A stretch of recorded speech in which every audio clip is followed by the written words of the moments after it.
Hey, what's up guys, it's Icee from the PD team. Today I'm going to be doing a real quick video on quick links and mass task editing.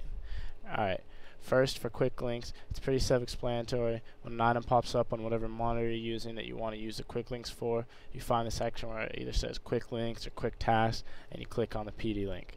It will open up in your browser, import it straight to the bot, and start the task and check out your item. That's it for quick links, very simple.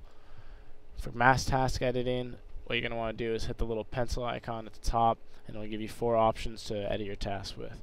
The first one is whatever you want your task to be monitoring, so you can either use keywords, variants, or the URL.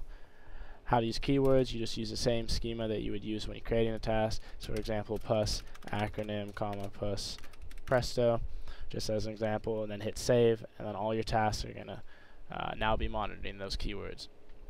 You can also do URLs, so for example, if I just go to the Supreme site and pick this item out, input the URL and save, and now they're going to be monitoring in URL mode that URL that you just input. Same thing with variants, for example, just a random variant, say if that's an actual one, you hit save, and now it's going to be monitoring in variant mode with that variant.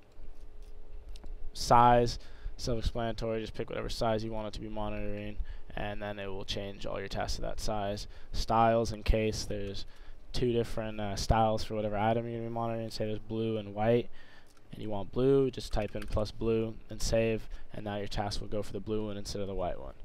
Site passwords, in cases of sites have a password on, obviously. For example, Kith and Funko Shop sometimes enable password to try and stop bots. This is a workaround to it. You just put in whatever the password is, hit enable, and then save, and then your task will be able to get into the site and check out.